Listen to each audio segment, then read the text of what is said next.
دلته کې چې تر څو پورې پښتون ته عزت نه وي میلاو، دلته چې تر څو پورې پښتون خپلواکی نه وي، دلته د پښتون بچای تحفظ نه وي، دلته زمونږ د چادر و چاردیوارۍ عزت نه وي، هېڅکله دا زمونږ حق نه دی چې مونږ جشن وکړو، مونږ زنده‌باد ووایو. پښتون وطن کې تر سواب نه بجوړ، وزیرستان، کورم او رګځای او پشینه پورې په ژبه پورې زمونږ خویندې ماندې په ژړا دي.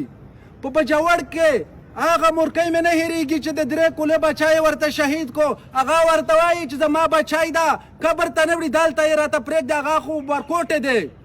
نو دا زما څنګه حق جوړېږي چې دې ته زه زنده‌باد ووایم، دې ملک ته زه آزاد ووایم؟ نن زه څنګه وایم چې دا ته زه آزاد ملک ووایم؟ زه نن څنګه وایم چې دا زما پاکستان ملک دی؟ دلته پاټک سایډ ته پاکستان دی او دې سایډ ته جهنم دی. دلته به پښتون بچیان، دلته د پښتون سټوډنټ کله ستا سره په دې پالیسي باندې متفق نشي. پارلیمنت او د صوبایي د فیډرل د دغه نه ته وایې چې ما ته به انصاف میلاو شي، او یا کله تا ته نه دي میلاو شوي، او یا کله نه دي میلاو. دغه نظریه دا د جرنیلانو دی، دا د کاوه پارلیمنټونه دي، د دې نه ته هېڅکله خپل حق نشې غوښتلی. نو دلته د پښتون اجتماعي قوت، دلته د پښتون اتفاق چې زه نن دلته راوتی یم، زه یوازې په خپله مسله نه یم راوتی چې زما په وزیرستان کې مسله ده، په دې مسله نه حل کېږي چې زه د وزیرستان خبره وکړم. دلته پالیسي د ټول پښتون بیلټ پورې دی، تر سوات نه وزیرستان تر کویټه پورې ټوله یوه پالیسي ده.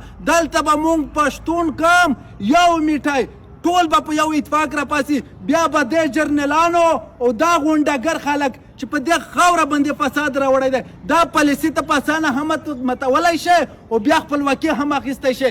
دلته کې چې د دوی کومې پالیسي جرنیلان راوړي یا د ریاست کوم مزدوران دي چې د پښتون په خاوره باندې، دوی خو وایي چې د دې سره پښتانه بچیان به پر شا شي، پښتانه بچیان به ویاریږي. مونږ ورته وایو چې دا کوم کارونه چې ته کوې، دغه پښتانه یو داسې طرف ته بیایې چې بیا ارمان کوې. دا به وخت درته ثابتوي، نن به نه وشي، خیر د 2 کاله پس به نه وشي، 3 کاله، خو د راتلونکی نسل قسم درته خورم چې ستا نه به خپل انتقام اخلي.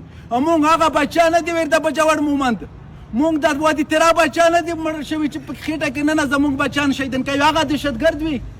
پرون د یو بجوړ نه یو کس خپله چې کومه ده وایي په هغې سره ډاکټر ته راوړی، د بچی ورسره شهیدان کړل، هغه دهشتګرد وي.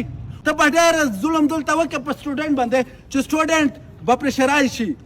خیر دی ته لږ هم وکړه، ته لږ زړه یخ کا، خو قسم یې د په ذات وي چې مونږ داسې نه کینې خیر په هغه یوه خبره مړوی شي چې بس مونږ مړه کې بس کیسه دې ختمه کړه. کین دغه نظریه ده، دا د پښتون وطن عزت دی، مونږ دومره په اسانه هم پر شا نه ځو او نه پر شا کېږي. نو دا کوشش به کوو مونږ سټوډنټ، بغیر دلته کې مونږ د چا سره فرق نه کوو چې دا د چرسدی دی، ثوابی د مردان دی یا بجوړ دی یا دیر دی، ټول پښتانه یو عزت دی، یو قدر لرو. ستا ثقافت ته چې تکلیف ورسېږي یا ستا ثقافت پامال شي، دا د وزیرستان ثقافت دی.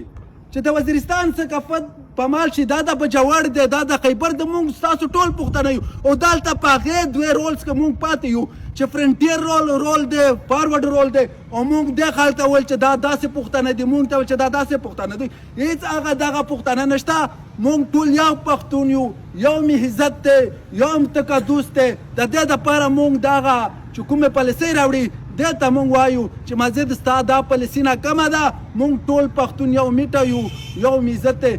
نو په دې سره به مونږ خپل جدوجهد مخ ته بیایو، او ورسره دلته به یې را نه کوې چې یاره ما به مړ کړي، ما به جیل ته بوځي.